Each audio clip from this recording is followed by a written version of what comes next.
has taken over. Let's go. It's Ferrall. Coast to coast. Steaks, chicks, stacks. You and I are going to make a lot of money. It's Ferrall, coast to coast.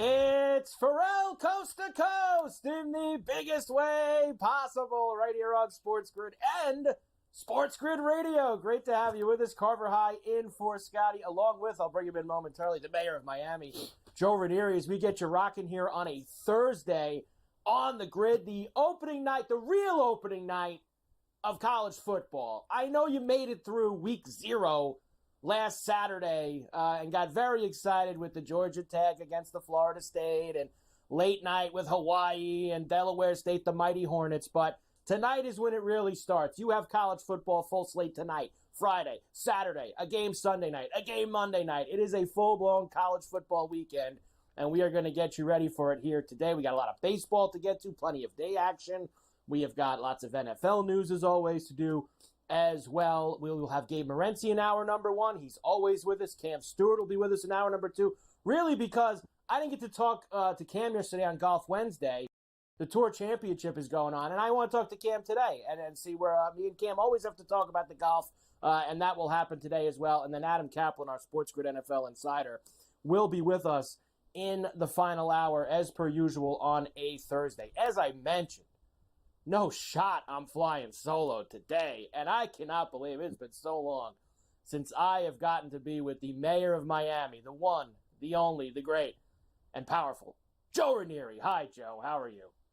Oh, Carver, it's been a hot minute, my man, but no better way to celebrate the opening college football night here. We got a little something for everyone here today. And I'm with you, though, looking at this schedule, like, who thought some of these games would be a great way to celebrate the kickoff to college football?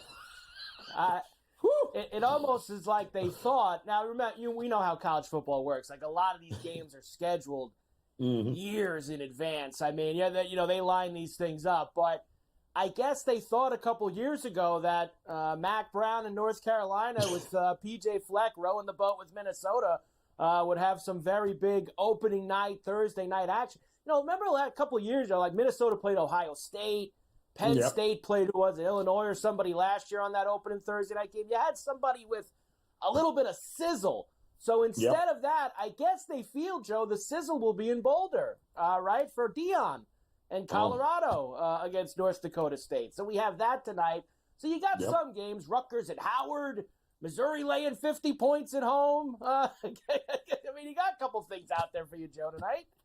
Yeah, well, judging after week 0's debacle with all the dogs covering, I'm wondering how many people are running to the window laying 30 points tonight with some of these games, Carver. Should be interesting to see how the books do. It really should, and we are going to go through, of course, all of that action as we move forward here on Coast to Coast today. Speaking of action, Major League Baseball, usually we have a pretty good afternoon slate on a Thursday, and we have that again today. Going on right now, Angels lead the Tigers 3-0 in Detroit. They just got a 2-run homer from Zach Neto. Earlier they had an RBI double from our friend, the great Mickey. Don't give me the cognac, give me the Moniac, driving one in for the Angels. So 3-0 there in Detroit. Also 2-0 Brewers lead the Giants in Milwaukee. Mitchell with the homer there. Perkins with the sac fly, 2-0 for the Brew Crew. Corey Seager has homered for the Rangers, 1-0 in Chicago over the White Sox. Padres and Cardinals are scoreless in the bottom of the third, Joe. So that's what's going on as we speak. I know you're heavily involved in the afternoon, as always, with the baseball. Oh, absolutely. I am glued to this White Sox game against the Raiders, because everyone loves a good car crash. So I'm just trying to see how many games, in fact, they can lose when it's all said and done. We got history in the making here, Carver. The worst time, too, which is fantastic. 31-103. And that picture that circulated yesterday, me and Scotty, we make fun of Oakland all the time, how there's like, maybe a handful of people at these A games. I'm sure you saw this all over Twitter, X, whatever, yesterday. the start of the suspended game between the White Sox and the Rangers, you could count, Joe, on one hand how many people were in that stadium for the restart of that. One hand for the 31-103 Chicago White Sox. And you were getting 2 games for the price of 1, and they didn't want to come. Amazing what's happening. It really is there in Chi-Town. We have some other games for you this afternoon. Marlins are in Colorado against the Rockies. Belozzo's going for the Fish today. The great Bradley Blaylock is going for the Rockies, who are minus $145, plus 120 for the Fish. And we always love the big fat 11.5 out in the Mile High Air, but dead under last night, Joe. Getaway day at dead over? Sometimes it's tough to getaway days in Colorado. Yeah, it truly is. And sometimes it's very tough counting on either of these two teams to do anything except lose. So I don't know what the prop is on a tie, Carver, but I might very well dive in.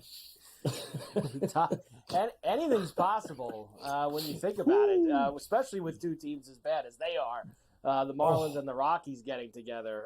Anything could happen. The Mets will finish off the series in Arizona against the Diamondbacks, the rubber match, as they always love to say. David Peterson and Ryan Nelson are going to go today. D-backs minus 120. Even money for the Mets with an 8.5 here. Nice job by the Met bullpen last night, Joe, against the Snakes, not being able to get it done.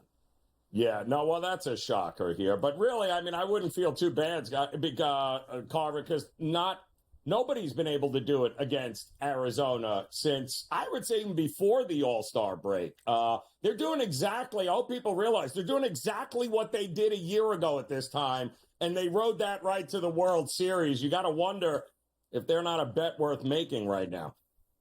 Yeah, they win today, and they're a full 20 games over 500, which is pretty wild considering you go look where they were June 1st, even July 1st, right before the All-Star break. They were kind of, I think they were 5 or 10 games below at one point, the 500 mark, and they're going to be 20 over if they could beat the Mets there this afternoon. And one other little late afternoon game. It will start, though, while we're on. This is another one, friends and family only at Great American for the A's and the Reds today.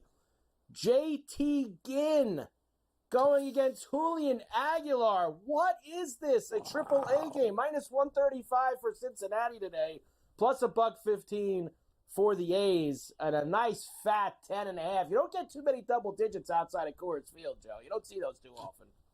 No, well, that tells you a lot there. I mean, used to be the Great American Ballpark was always a great over ballpark, and then, of course, the Reds started playing there, and that was the end of that. The Reds started playing. I'm getting back in on the Taters today, too. Rooker, the Butler, everyone for Oakland. We can make it happen today. Lots of long balls, hopefully, out at Great American. And we also have going on live the final stop on the PGA's FedEx Cup playoffs, the Tour Championship, which, of course, is at East Lake. They start with all the... Well, the thing that bothers me, Joe, and I didn't get to do this all week long because I was out, I hate the minus 10, minus 8, I think it's awful. I don't know what the answer is, but I think it's silly that they start like this. So Scheffler's 10 under. He actually had dropped a shot before. Schauffele's already caught one on him, so he's 9 under. Keegan Bradley's 2 under already to get to 8 under. And everybody else. Adam Scott 3 under to get to 6. So you already have some guys. See, that's the one thing about this format, Joe. If you have that minus 10 to start and you don't play well the first day, you let everyone back in, which maybe Scotty wants to do anyway because he's been so used to coming from behind all year in all these big tournaments. And that's the problem. They've made it so anticlimactic there, Carver, that it's like, what am I watching here? For what? Just let me – I'll see you Sunday between these two guys down on the 18th. That's it. Right. So you just need him to play poorly, which maybe we're getting from Scotty today, and he'll allow some of these others to get it. So we've got baseball, we've got the golf, the opening night of college football, a very big Thursday. Ferrall Coast to Coast with Carver High and Joe Ranieri. We get it all going right after this with Gary.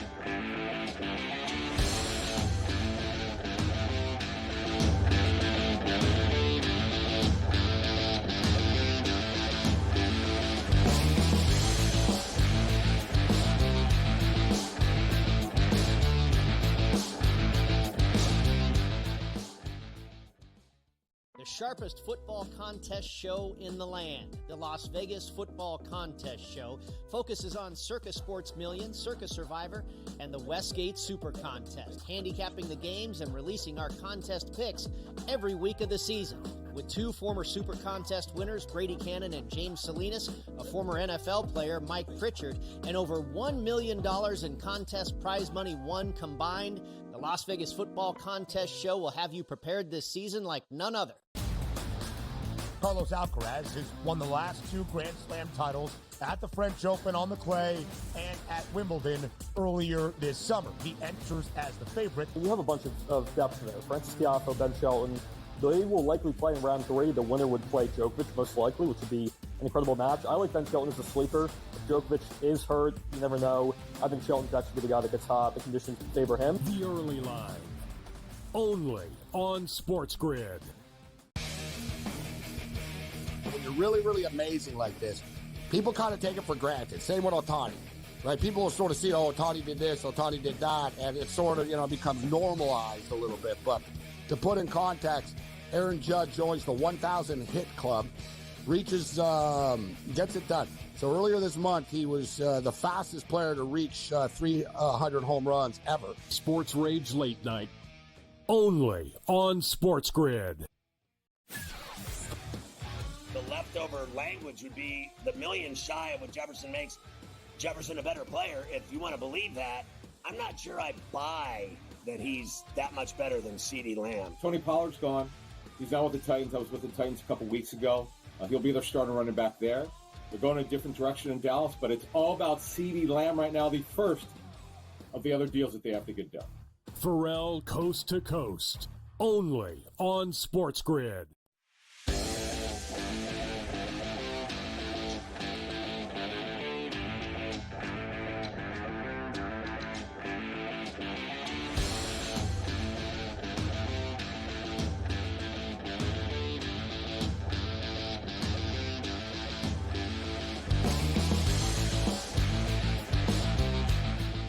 And we are back, Ferrall, coast to coast here on a Thursday. Carver High in for Scotty on SportsGrid and SportsGrid Radio. Great to have everybody with us. Of course, every day we've got Gabe Morency with us. You can catch Sports Rage Late Night, weeknights at 10 p.m. East, right here on the grid. Gabe, good to see you, as always, my man. And we made it. I know last weekend was really the first weekend with week 0 and all those games, but we're really there tonight. It's on. College football, Thursday, Friday, Saturday, Sunday, Monday, NFL a week from tonight. We're there, Gabe. It's officially football season. So let me ask you this. Me and Joe were just talking about this. What's the main event for you tonight? Is it this Mac Brown, PJ Fleck, North Carolina, Minnesota game? Or is it Deion and Colorado against one of the better teams in the FCS with North Dakota State? You know what's funny? The game that I've spent the most time thinking about is Howard and Rutgers. I figured that. Like, my mind is just sort of been like, I've been like, well, 38 now, 36. What about the total? Like, I've been hung up on this game, bro, for like 48 hours, and I've come to the conclusion it's best not to bet it. I was like, because I was like, kind of made the argument, and I like Rutgers. I'll get to this in a second, but I like Rutgers this year over win total 6.5. Doesn't mean I think they're going to win by 40 every week. You know what I'm saying? And I'm like, Rutgers going to run the ball a lot. Like, it's a lot of points to cover these numbers, but I am looking forward to this Colorado game tonight. Let's be real. That is the main event tonight. The Minnesota-North Carolina game is okay. Whatever. It's an ACC team versus a Big Ten team. But, a game, Carver, that I'm actually really intrigued by, Fordham and Bowling Green. No joke. Last night on Sports Rage, I gave Fordham a plus 17.5. It's 14.5 right now. Last night, the total, I said, we got to bet the over. It's too light, 55.5. It's 60 right now. There was a lot of line movement, Carver. But as far as the Colorado game is concerned tonight, it's another one. Is it a trap? It's one of those deals where you bet against Colorado roll. You're like, man, I walked into the biggest sucker dog trap ever. And if you bet on Colorado and you're watching this game, bro, and it's 28-24 with 2 minutes left, you're like, God, I can't believe I laid the points with Colorado against North Dakota State. It really has that feel. The number keeps going up, Carver. I'm on the Bison. I'm rolling the dice with the underdog here tonight. I like North Dakota. I think they're going to be able to hang around. Dude, you got 60 new players on Colorado. This is like, you You want to keep bringing new guys in all the time, Carver. There's no continuity. College football teams need continuity. Can't just throw guys together. And that's what Dion keeps trying to do here. Will they win the football game? Probably, but I'm on the points here tonight, and the number just keeps climbing and climbing, Carver. So I'm pulling the trigger on North Dakota State this evening. I've got a bunch of picks for all the other, crazy spread games as well. The total's taken a big drop too, right? I mean, that thing was 59-60 the last 2 days. I'm actually seeing 55.5 for that Colorado game now against North Dakota State. So the line's going one way, but the total's going down. I feel like 55.5 is a little bit more game that I'd be interested in the over tonight for that at that. You know what it is, Carver? I think the general perception of some people is sort of that North Dakota State are like smash mouth and they're going to play this big defense. Yeah. And, the times have changed, bro. Like North Dakota State can put points up on the board.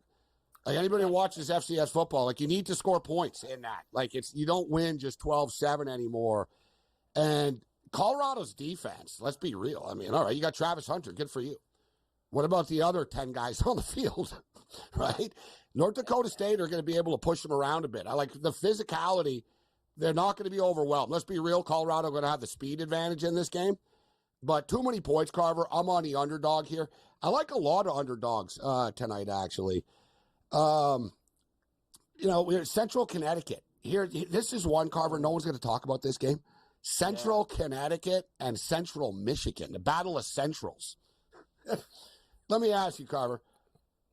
Should a MAC team, like our MAC team, should it be favored by 33 against anybody? Probably not. You probably shouldn't have. I'm just saying, like Central Michigan. All right, so what, you guys are going to win 40-0 tonight? You think Central Connecticut are a high school team? Central Connecticut have like 8 starters back. They actually have a good quarterback. They can do enough to punch back, I think, here, Carver.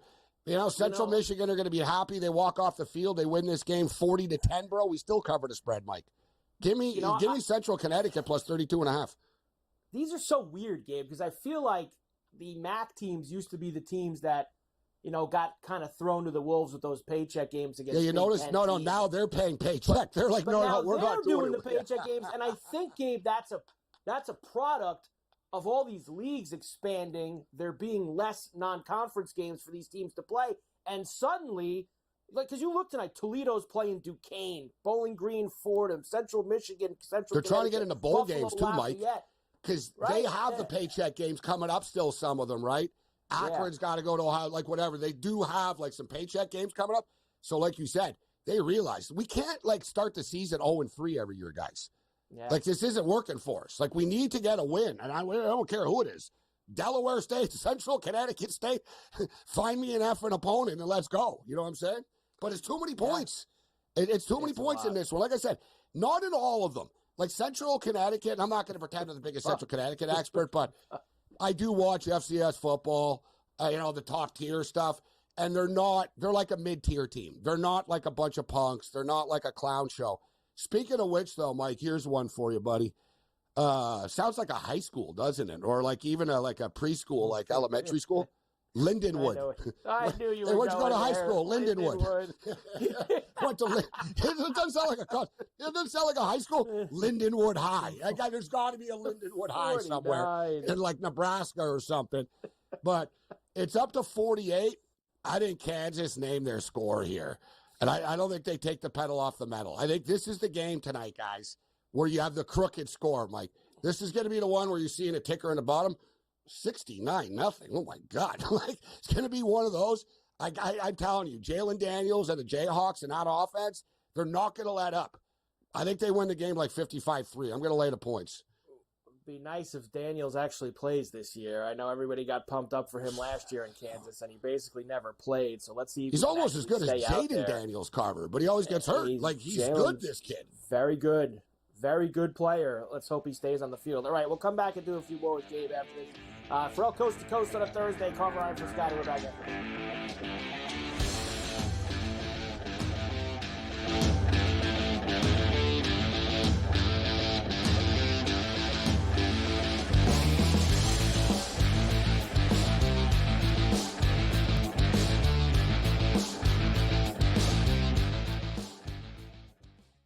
sharpest football contest show in the land. The Las Vegas Football Contest Show focuses on Circa Sports Million, Circa Survivor, and the Westgate Super Contest, handicapping the games and releasing our contest picks every week of the season. With two former Super Contest winners, Brady Cannon and James Salinas, a former NFL player, Mike Pritchard, and over $1 million in contest prize money won combined, the Las Vegas Football Contest Show will have you prepared this season like none other. Carlos Alcaraz has won the last two Grand Slam titles at the French Open on the clay and at Wimbledon earlier this summer. He enters as the favorite. You have a bunch of depth there. Francis Tiafoe, Ben Shelton. They will likely play in round 3. The winner would play Djokovic, most likely, which would be an incredible match. I like Ben Shelton as a sleeper. If Djokovic is hurt, you never know. I think Shelton's actually the guy that gets hot. The conditions favor him. The early line. Only on SportsGrid. When you're really, really amazing like this, people kind of take it for granted. Same with Ohtani, right? People will sort of see, oh, Ohtani did this, Ohtani did that, and it sort of, becomes normalized a little bit. But to put in context, Aaron Judge joins the 1,000 hit club, gets it done. So earlier this month, he was the fastest player to reach 300 home runs ever. Sports Rage Late Night. Only on SportsGrid. The leftover language would be the million shy of what Jefferson makes Jefferson a better player. If you want to believe that, I'm not sure I buy that he's that much better than CeeDee Lamb. Tony Pollard's gone. He's out with the Titans. I was with the Titans a couple weeks ago. He'll be their starting running back there. They're going a different direction in Dallas, but it's all about CeeDee Lamb right now, the first of the other deals that they have to get done. Ferrall Coast to Coast. Only on SportsGrid.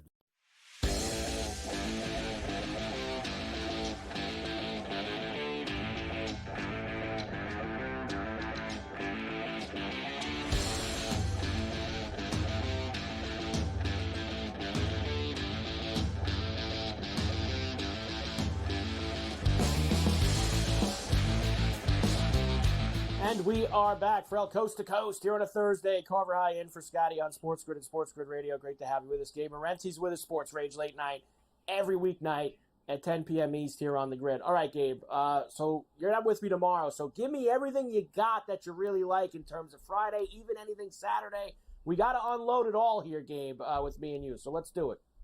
Let me throw 3 quick season win totals out there for everybody. For those of you that have patience. I did the video yesterday. Rutgers over 6.5. So listen, they're playing Howard tonight. They're going to win this football game.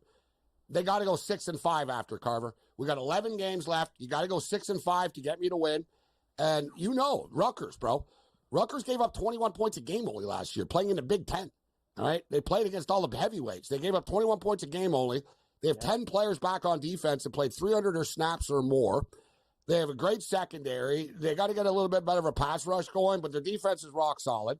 They have really good wide receivers. They just never had really a quarterback that can get them the ball. They have a running back that rushed for 1,300 yards last year that's back. Shiano is a rock solid coach. They bring in Kaliak Manis, the quarterback from Minnesota. He's not great, Carver, as you know, but he's an upgrade on what they had. We're not asking him to be Tom Brady. Just make a couple of throws when we need them. They're going to run the football. And the big key about Rutgers, guys, is their schedule this year. They don't play Michigan. They don't play Ohio State. You believe that? They don't play Penn State. They don't play Iowa. They don't play Oregon. Like this, if you don't win games, like they should win 8 games this year. Like literally. Like you're in the Big Ten and you're not playing Penn State, Ohio State, Michigan, or Iowa. Wow. Like you're missing the big 3, and now with Oregon, like you would call them, and you dodged the Ducks this year. Schedule is very manageable. So like I said, they win tonight, guys. We just got to go 6-5 for the rest of the year, and I think we will. I got Rutgers winning 8 games. Give me 7. We win our bet. The Liberty Flames, over 10.5. Liberty went 12-0 last year, guys, in the regular season, and they got smashed in the bowl game by the Ducks, but they're going to run the table again. They play out of 134 teams in college football. Liberty have the 134 softest schedule. And it's probably going to hurt them, Carver, to get to the playoffs after because the committee's going to go, guys, you played Campbell University. You played like Campbell Soup. Or it's like every week, Carver, of Connecticut States type thing, right? Like they go to App State. They go to Western Kentucky. So that's their big test. But I got Liberty. Listen, I'd be shocked if Liberty loses more than one game. They might stumble. Everyone does sometimes. I doubt it. So 10.5. I don't want to say free money, but it's a nice play, guys. Liberty over 10.5. And a little homer pick here for you, Carver. Michigan over 8.5. It's too light. I know there's different numbers. There's 9.5 plus money, 8.5 minus money. I've got Michigan finishing 10-2, and I'm a pretty realistic type of Michigan fan. I'm not, I'll call it like it is. I'm not saying they're going to run the table again. It's incredibly difficult to do. Bro, they play 3 top 5 teams in like the first 5 weeks of the season. It's insane, their schedule. But with that being stated, 3 of the 4 big games, Mike, are in Ann Arbor. They've won 22 games in a row at home. Don't kid yourself either, Carver. Like, this team is stacked, bro. Like, Mason Graham's like probably the best defensive player in the country. Will Johnson is the best cornerback in the country. Loveland is like the best tight end. Oh, they're all on the preseason All-American team. Michigan's offensive line is never going to be a problem. So we got to work in a new quarterback. Fine. All right, let's rock. So I got Michigan over the 8.5 wins. I think Michigan are 10-2. Worst case scenario, 9-3. But I got them 10-2, Mike. Yeah, I love the Rutgers one, Gabe. I'm with you on that. When I saw that Rutgers schedule, me and Lisi were doing it on the radio like a month or two ago. I was like, their defense is too good. This is a team that's going to win 7 or 8 football games this year. So I am 100% going to be with you on that. All right, give me anything else you got. You mentioned to me San Jose State late night tonight or anything else. Yeah, this is one of those sharp specials tonight, guys. Cal State Sacramento, we're getting 3.5. It's down to 1.5 right now against San Jose State. San Jose State's coach left to go coach Arizona. Brennan, great coach. This program's ready to take a big step back, San Jose State. A lot of people like their season win total to the under. I think this is the upset special. The FCS wins the game, but we have massive upsets. They're 1.5-point underdogs only. Tomorrow, Matt Carver, the quarterback of Michigan State told us to bet the over. I'm betting the over. Yeah. And it's down to 45. I'm dead serious. How the hell are FAU? This isn't Michigan State, your daddy's Michigan State, Carver, and you and I. This is new. They're going to air it out, run the ball like it's going to be. Aiden Childs isn't one of these stiffs that they have at QB. It's going to be more free-flowing, bro. Florida Atlantic, they can give us 14-17. Game goes over the number. Give me a Stanford Cardinal plus the points tomorrow against TCU. We'll see you tonight, Gabe. SportsGrid late night, WWEs.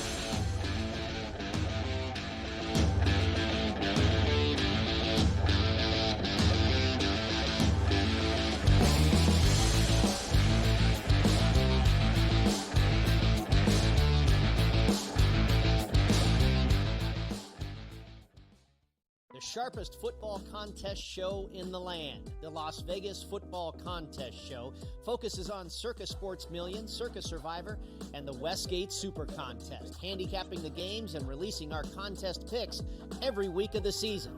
With 2 former Super Contest winners, Brady Cannon and James Salinas, a former NFL player, Mike Pritchard, and over $1 million in contest prize money won combined, the Las Vegas Football Contest Show will have you prepared this season like none other. Carlos Alcaraz has won the last 2 Grand Slam titles at the French Open on the clay and at Wimbledon earlier this summer. He enters as the favorite. You have a bunch of depth there. Francis Tiafoe, Ben Shelton. They will likely play in round 3. The winner would play Djokovic, most likely, which would be an incredible match. I like Ben Shelton as a sleeper. If Djokovic is hurt, you never know. I think Shelton's actually the guy that gets hot. The conditions favor him. The early line, only on SportsGrid. When you're really, really amazing like this, people kind of take it for granted. Same with Ohtani, right? People will sort of see, Ohtani did this, Ohtani did that, and it sort of, becomes normalized a little bit. But to put in context, Aaron Judge joins the 1,000 hit club, reaches, gets it done. So earlier this month, he was the fastest player to reach 300 home runs ever. Sports Rage Late Night, only on SportsGrid. The leftover language would be the million shy of what Jefferson makes Jefferson a better player. If you want to believe that, I'm not sure I buy that he's that much better than CeeDee Lamb. Tony Pollard's gone. He's now with the Titans. I was with the Titans a couple weeks ago. He'll be their starting running back there. They're going a different direction in Dallas, but it's all about CeeDee Lamb right now, the first of the other deals that they have to get done. Ferrall Coast to Coast. only on SportsGrid.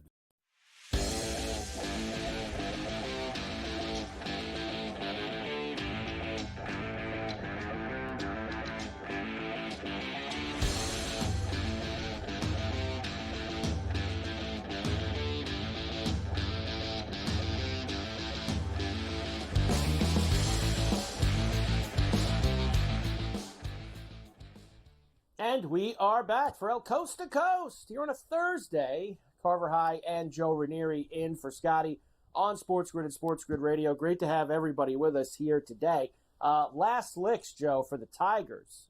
Down 3-0 in the bottom of the ninth inning there in Detroit. The Brewers have busted it open as they have sent Birdsong to the showers. 6-0. They now lead the Giants in Milwaukee. Still 1-0 Rangers, top of the sixth. They're flying along there. Cardinals have gotten a couple in the bottom of the fourth against San Diego. And the Marlins have opened things up here with a 1-0 lead. I believe it was Derek Hill going yard for them in the second inning. So off and running. Mets and the Snakes in about 10 minutes. And we'll do the rest of the slate, Joe, of course, later on here. But we got a lot of college football to do. Me and Gabe just gave you his whole entire sheet for the next few days. Me and Joe will give you ours for tonight and going forward as well. Let's get the baseball out of the way early today, Joe, so that we can focus on all of that. And a few things from last night. First off, Dodgers beat the Orioles 6-4. Orioles have gone out to the West Coast, and our Orioles haven't played well for a while, Joe, but they really have hit some trouble in Los Angeles against the Dodgers. Teoscar Hernandez on Sportsnet LA getting involved. Another 2-2 from Burns to Hernandez. A curve is banged to deep left field. Watch it fly. Dodgers take the lead. I guess, Joe, the good thing for the Orioles is, and I'm going to give you some numbers after we do the Yankee side of things, like the Yankees aren't running away and hiding either. So that's kind of helping the Orioles out as they've kind of been in this little bit of a slide, which I guess you could say, Joe, is kind of extended now to like a month, 6 weeks. I mean, I don't think the Orioles have played that great for a little while now. No, they haven't, and it's a young team, Carver, and look at all the injuries that they had to go through in that starting rotation. I mean, it's like Elmer's glue, duct tape right now. They're trying to keep it afloat. They had injuries to the bullpen, and they became a home run or bust team for a stretch there, and that's not good. But hopeful, listen, they're still a very dangerous team, but I think youth is going to catch up with them, and it wouldn't shock me if they continue to slide back here as we get closer to the postseason. And that bullpen has been dreadful, as you mentioned. I mean, they just can't. They have major problems back there. I know they've lost some starters, and it doesn't help that Burns hasn't been great either last few times out, and Burns has been losing. They need to win the game. When Burns starts, they need to win. Dodgers stay 3 games up on Arizona. So it's tough, Joe. You win every night, and the other team wins every night. You're not opening anything up because Arizona don't lose. Dodgers get all their guys back. They start winning every night, but Arizona wins every night as well. And even San Diego is still kind of hanging around just 4 back of them. So Dodgers get healthy. Even I saw Yamamoto getting involved, Joe, as he's finally made some rehab starts. Yeah, kudos. But he blew before he went on the IL. Kind of overpaid. I'm so glad the Yankees didn't get him because they would have been paying for another dude to hang out on the IL here. Question marks, to say the least, I think, for the Dodgers as well. Weren't they supposed to win 106 games? Wasn't that the number it was being floated? 110, Joe. I thought it was supposed to be 110. What was the number? What was it? Closed at 103, I think, when the season started. 104, yeah. 103. Depending on where you were, but I don't think they're getting there, Joe. To be quite honest, I don't think they're going to get to that juicy number where they're at right now. Nationals beat the Yankees 5-2. Typical Yankees last night. Really couldn't do anything against the Washington bullpen that gets destroyed by everyone. The Yankees, though, couldn't do anything against them. Dylan Cruz, of course. Nationals have called up a lot of their top prospects this year. We always, Joe, try to play when a big prospect gets his first major league home run. And a lot of times that does happen against the Yankees. Dylan Cruz on Masson. And Dylan Cruz will get the call in the leadoff spot tonight. And a ball launched high in the air out to left. Go Verdugo going back. There's number one. See you later. Dylan with the launch angle. You talk about John Carlo with this time on his. What a blast. You know, it's funny, Joe. We talked so much about Washington getting rid of all their guys, right? And all the trades they made, and trading Soto and trading this guy. They're starting to see a little bit of all of that being bad, making all those trades, whether it's Cruz, James Wood they called up, Abrams, who they got in the deal, has been very good for them now for a year and a half. I'm not know if the pitching is going to catch up as quick, but sometimes it does pay off when you get rid of that one big player. Maybe Anaheim should have took some notes from Washington with what they did a few years ago. Yeah, they kind of messed that up, didn't they? My goodness. But listen, give Kuda. The great thing about baseball is that it doesn't take a decade, right, to hit the reset button. If you're smart and take advantage, and you got to be willing to bite the bullet for a couple of years. You know, all of it. Look at the Orioles. I mean, the Marlins have won World Series. How many times have we seen them do it? It's there. Look at what the Royals are doing now. It's even Arizona. You can hit the reset button, and it won't take a decade for you to get back on track. It shouldn't. So the Yankees lose last night, and Baltimore. They both lose. Yankees lose two games in Washington. It's pathetic. But Baltimore is one game back of the Yankees going into tonight, and they are plus $1.15. Yankees are minus 145. The Red Sox, I guess you could say, Joe, are still in the mix, only 8.5 back. That's a heavy number if you wanted to go there. I got to tell you, Joe, I still, and I haven't gotten to talk to you about this, so I will. I still think Baltimore is going to win the division. I don't being a Yankee fan. Maybe it's me being. I've been very hard on the Yankees and pessimistic about them for 2-3 years now. And I just am not a believer in anything that they're selling outside of Judge and Soto. But I still think that Baltimore, by the time we get to October 1st, is going to beat them out for the AL East. Well, I'll tell you, the key to this, just this series, right? Washington Nationals. You know what we haven't seen in the last 3 games? A Judge home run. You know who hasn't gotten a hit in these last 3 games? Juan Soto.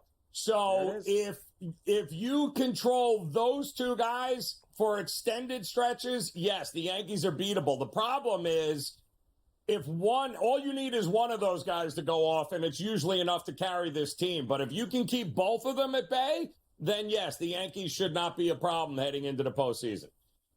That's how you lose 2 out of 3 to the Nationals, like you just said. Right. When those guys aren't doing anything, and I think everybody thought Soto was going to go to D.C. and make things happen. Did not go that way. Braves beat the Twins 5-1, and one other one from last night that I wanted to highlight. Astros beat the Phillies 10-0.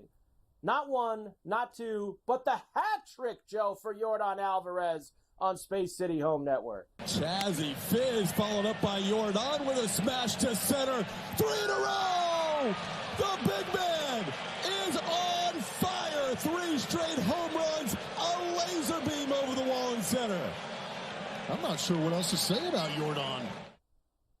I'll tell you what I would say. All I heard all weekend, Joe, was that his back was hurting him. He didn't play last weekend. Yeah. He was out the whole weekend against Baltimore. The back hurts.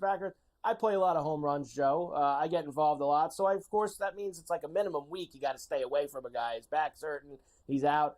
I guess he's all right. 3 homers. Not bad. Nice job by the Phillies. Pretty gutless effort from them yesterday at home, too.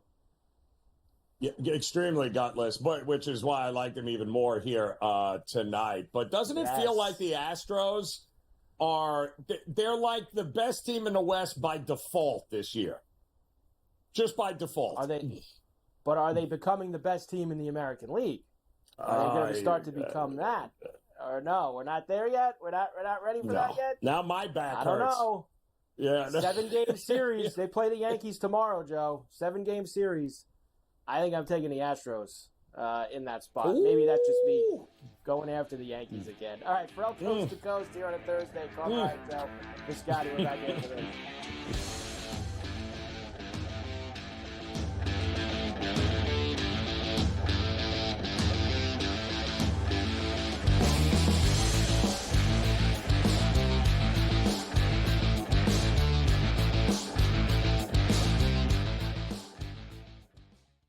sharpest football contest show in the land. The Las Vegas Football Contest Show focuses on Circa Sports Million, Circa Survivor, and the Westgate Super Contest, handicapping the games and releasing our contest picks every week of the season.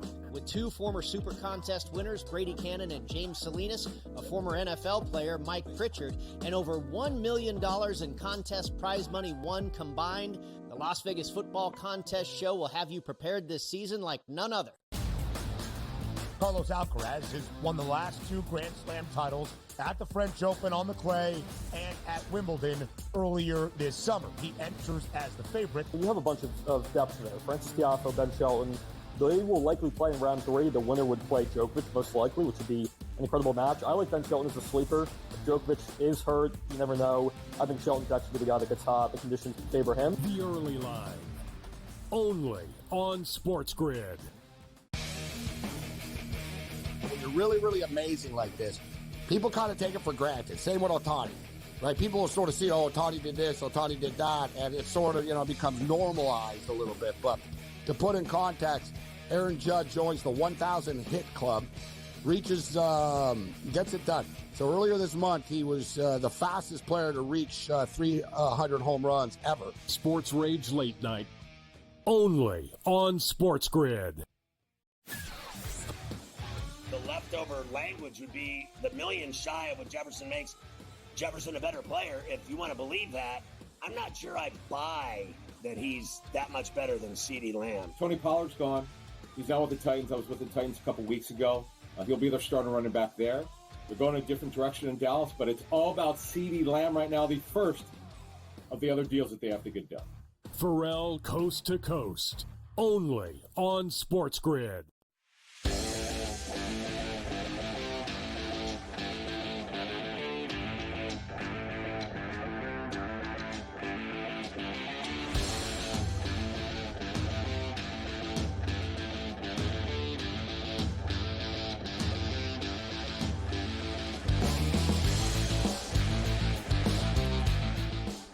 And we are back, Ferrall, Coast to Coast, here on a Thursday. Carver High and Joe Ranieri in for Scotty on SportsGrid and SportsGrid Radio. Great to have everybody with us here today. Perfect segue here, Joe, for me to tell you that the Padres did get on the board in St. Louis against the Cardinals. It is now 2-1, and that would be courtesy of a solo home run from Jackson Merrill, who, of course, has really been on a tear the last 6 weeks, 2 months. Tons of game-tying homers, game-saving catches, go-ahead, go walk-off hits, everything you could ever possibly want to make guys like me, Joe, that have Paul Skeens NL Rookie of the Year tickets, super happy and excited for Jackson Merrill, that he's having all this success now and basically ripping the money out of my hand while I was sitting there with it for Skeens. So Skeens pitches yesterday, goes 5, only gives up 2 runs, leaves with a lead. That was an early afternoon game. Pirates completely blow up after that. They lose the game to the Cubs. Here's where it stands now, and this is, of course, before Merrill even homered today. Merrill has now stretched it out to minus 400. He was 15-1 not even a month ago, Joe. Not even a month ago. This guy's Skeens was minus 3,000 at the beginning of August. And now I'm starting to feel I don't even have a shot anymore, Joe. Like, it's over for me. I'm sensing a bit of sarcasm about wishing Jackson Merrill all the best here. But you know what? Lesson learned here, Carver, because, out of sight, out of mind. That's the difference between being a position player for that award and being a starting pitcher that, if you're not starting, you're forgotten about here. But the record that was broke last night, it is the first time, I believe, this year, 0-376, heading into last night, where a team entered the 7th inning down, more than 7 runs and still managed to come back and win the damn game. So leave it to the Pirates to somehow be able to lose a game that they had no business losing in any way, shape, or form, and setting records with it. And again, another spot where nobody's talking about Paul Skeens after that, are they? Well, that's the problem, Joe, because Skeens had nothing to do with that. Zero. He wasn't out there to give up the 10 runs and the 7-run lead and all. He gave up 2 runs in 5 innings.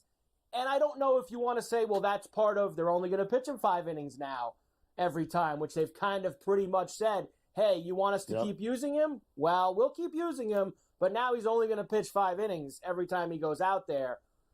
I don't know what to think, Joe, because I understand why the odds board moves the way that it does with betting action, things like that. But I still believe that if you poll the actual guys and girls who are going to vote on that at the end of the year, who have the votes, who vote for the NL Rookie of the Year, I still think a lot of them would lean Skeens because there's all that, started the All-Star game, doing stuff with first-year pitchers ever done.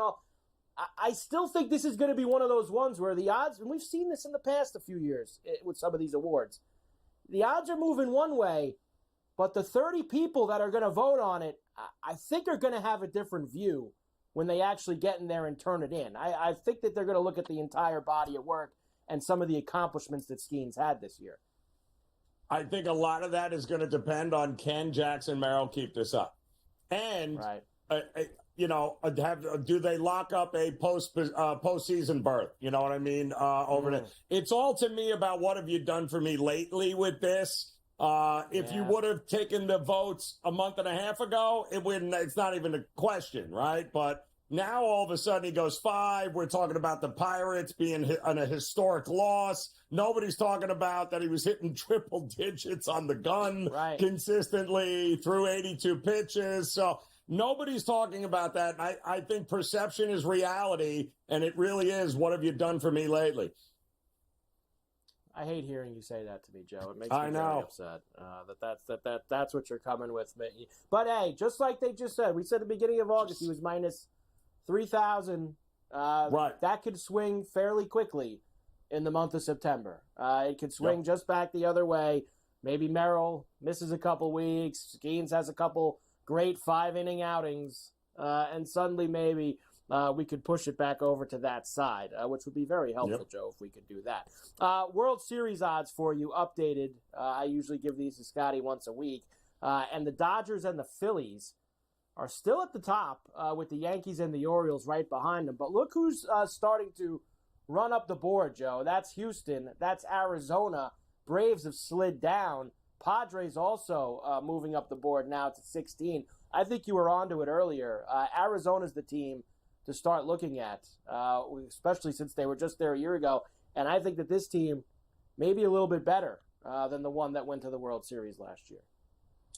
I don't like the Dodgers. I don't like the Phillies. I think the Phillies took advantage of a very weak schedule in the first half of the year, and they were so good.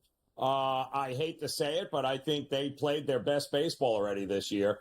Conversely, I think the Padres in Arizona, I think ultimately, if you bet both of them at 16-1 now, one of them is representing the National League in the World Series, because to me, I think their best baseball is still yet to come. Yeah, it seems like that. It's always the hottest teams once you get to this point in the year. And that used to be Philadelphia. Feel that way. Remember, they always did it in the second half, never the first half. It was always the second half, and I don't know. They got fat. They got fat in April and May this year. They got fat in April and May, and I think they thought they were just going to coast, and they are going to coast. I think to the NL East. I think they're going to coast to that division. Sure. And then what are they going to get, Joe? Another week off, while all those other teams are playing. You know, Diamondbacks and Padres are going to play, maybe even each other.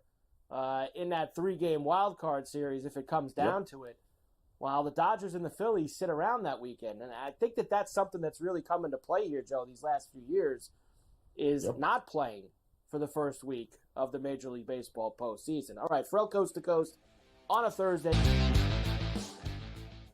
Like none other. Carlos Alcaraz has won the last 2 Grand Slam titles at the French Open on the clay and at Wimbledon earlier this summer. He enters as the favorite. You have a bunch of depth there. Francis Tiafoe, Ben Shelton. They will likely play in round 3. The winner would play Djokovic, most likely, which would be incredible match. I like Ben Shelton as a sleeper. If Djokovic is hurt, you never know. I think Shelton's actually the guy that gets hot. The conditions favor him. The Early Line, only on SportsGrid.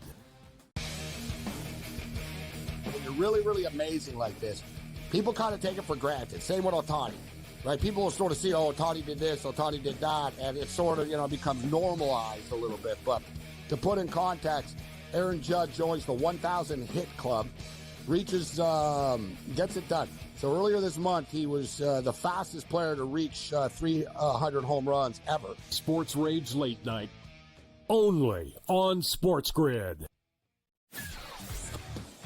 The leftover language would be the million shy of what Jefferson makes Jefferson a better player. If you want to believe that, I'm not sure I buy that he's that much better than CeeDee Lamb. Tony Pollard's gone.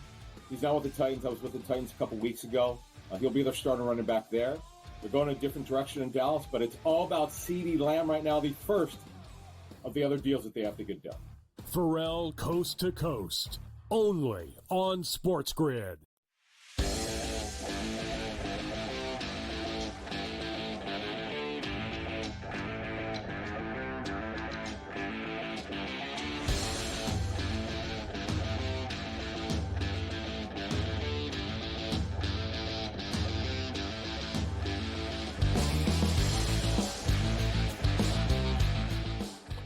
And we are back. Ferrall Coast to Coast here on a Thursday. Carver High and Joe Ranieri in for Scotty on SportsGrid and SportsGrid Radio. Great to have everybody with us here today. All right, Joe, a couple of things, and then at the top of the hour, we'll get into the games for tonight. Limited, I believe, 4 games tonight, 4 or 5 games that we have on a Thursday night in baseball. We got some taters for you as well for the home run ball. Marlins now lead 2-0 over the Rockies. Stowers with the RBI single there in the third. So they go to the bottom of the third, 2-0 for the Fish.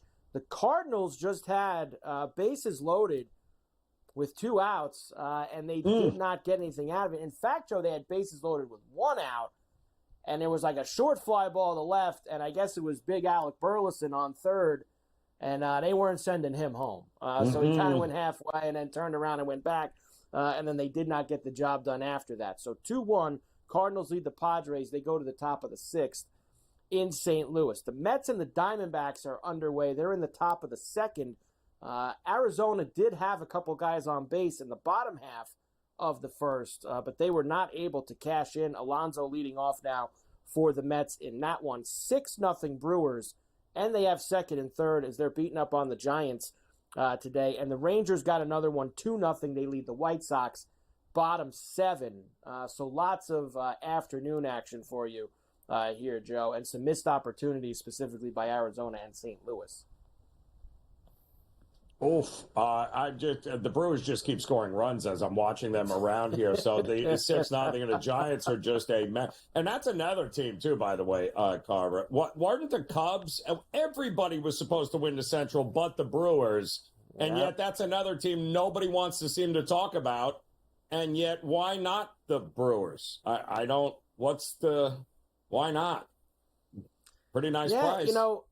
They only have, I believe it's the biggest division lead of anyone in baseball right now. They have a 9-game lead in the Central. They're only 3 games back, actually two in the loss back of the Dodgers for the best record in the National League. Nobody talking about them. They're kind of being priced like they're the third wild card team. Yeah, right like now. They're the Mets. I guess I kind of see it. They strike out a lot. They have a couple, their offense isn't great. I guess their starting pitching, there's nothing that jumps out to you that's great. Right. But they win a lot. And sometimes, Joe, that's the teams that go far, right? These teams that you're not thinking of, like Arizona last year. It's almost like Arizona last year when you think about it. This year Arizona's got a little more juice because, A, they've been scorching hot, and B, they went to the World Series last year. So I think there's a little bit more attention on Arizona this time around. Whereas Milwaukee, they're kind of getting that treatment like, what's going on here? And Alonso just hit one, Joe. That ball, you know how, Joe, they got that pool out in right center in Arizona? I think he hit it over the pool out there. Yep. It was like kind of just a little right of dead center. Man, that thing that was screaming out of there. So a long homer for Pete Alonso out in the desert against the Snakes. So there you go. I'm with you on Milwaukee, by the way. Well, that's just to wrap all that up.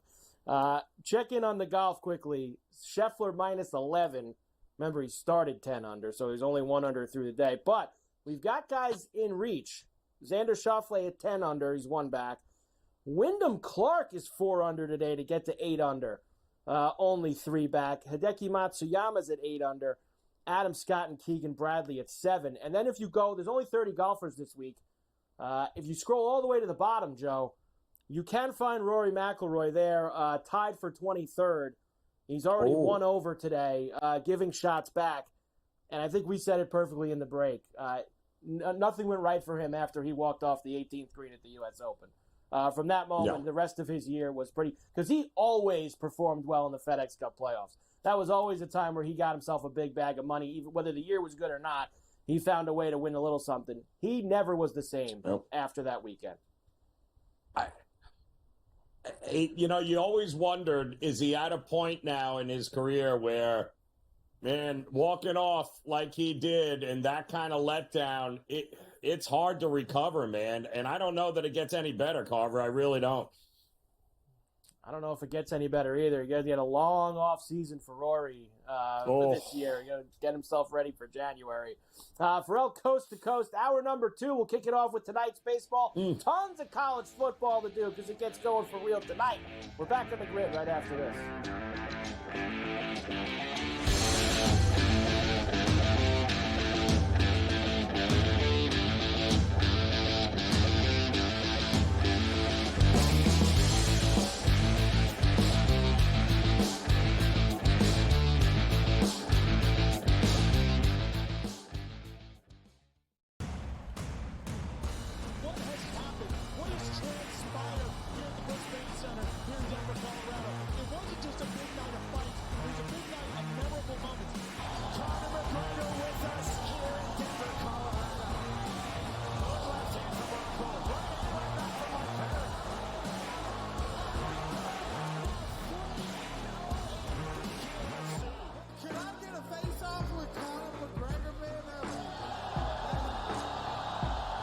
It's an incredible setup here, incredible matchmaking, incredible storytelling. Oh, you had to come here. All these fighters that step in here are warriors, and all have my respect. And I'm into this game, yeah. We'll be into this, yeah. We arrive here in the Maverick Center here in Salt Lake City, Utah. Folks, what a night. It is going to be historic indeed for BKFC 56. Whoever's the king of violence right here, this is going to be a great fight. Early on the top.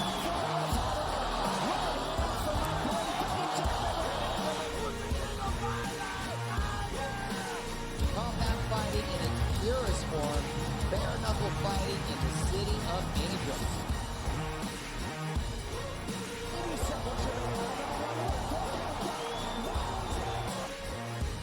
We've got the biggest announcement in the BKFC history we're about to make, so let's make that announcement. What's up, Knucklemania? The notorious Conor McGregor here. Ladies and gentlemen, the huge announcement that I have for you today.